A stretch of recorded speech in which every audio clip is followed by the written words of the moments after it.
Hi, Karen with you today. Thank you so much for joining me. I have a scrapbook layout for Cut to You design team, and this is all part of our celebration for this month, our 25 days of Christmas, of fast, fun, and festive scrapbook ideas.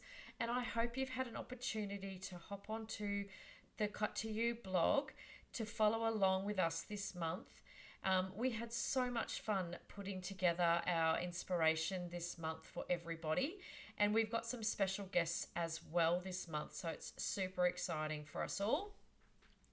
I am using the Stars and Stripes cut file, which is available in store in the Christmas section of the store. And I decided that when I printed this out or cut this out, I really liked the idea of turning this into a tree when I turned the cut file around the page.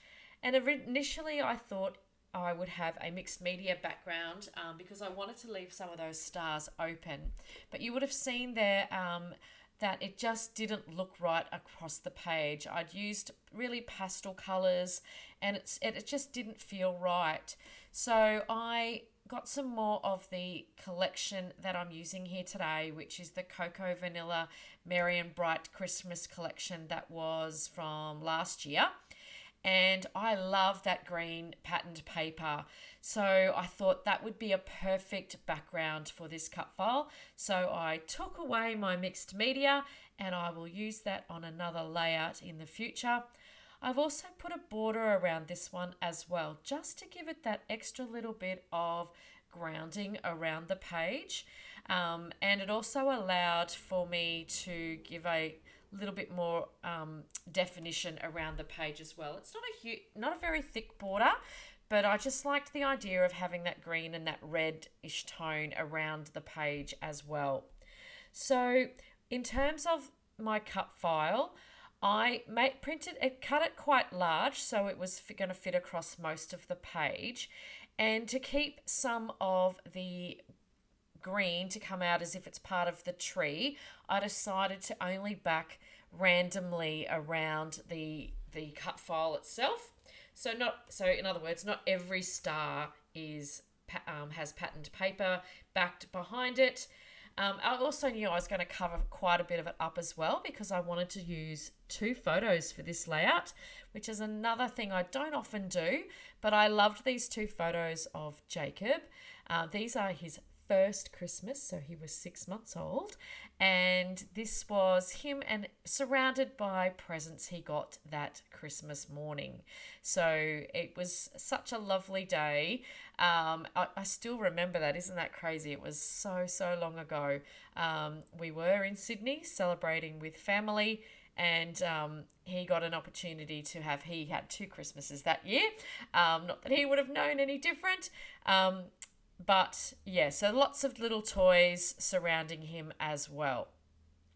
And these were photos that I'd already had printed that are sitting in some albums. So I had to cut them down a little bit as well because they were 6x4s, and I've cut those down. I did scan them as well to make sure that I've got a digital version of those photos in case I want to do something with them in the future as well. I often do that when I'm using some photos that I've already printed out from a very long time ago that I do not have digital photos of. I'd love to know if you do the same thing, if you want to put in your comments below. What do you do with photos that are from your past, before the days of the internet and the cloud and being able to save so many and take so many photos of the one event? I remember having to you would take photos and hope that everything would turn out all right when you collected them from being printed. Okay, so I digress. As always, I get all chatty. So I wanted to create this tree, and so I've used all the ephemera pieces from the ephemera pack, and I've just pretty much, as you can see, loaded up this tree as if it is full of ornaments around the tree. But what I have done here is it is the visual triangle, if you will. I have followed the tree and had 3 of those clusters.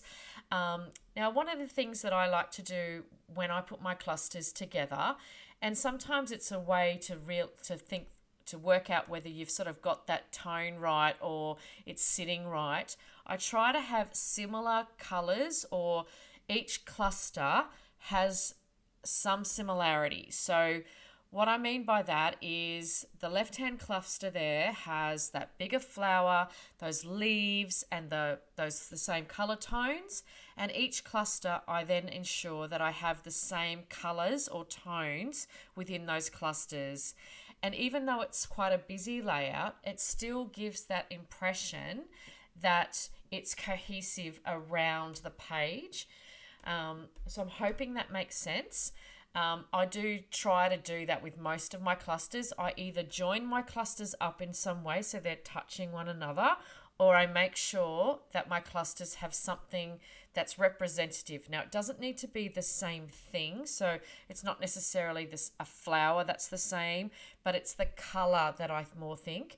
And I look at each one and think, okay, so for this one, I've got that darker corally color, I've got the lighter pink, I've got a little bit of the green and a little bit of the bluey aqua as well. So I'm trying to make sure that that color appears, whether it's in a small way or a large way, within the clusters.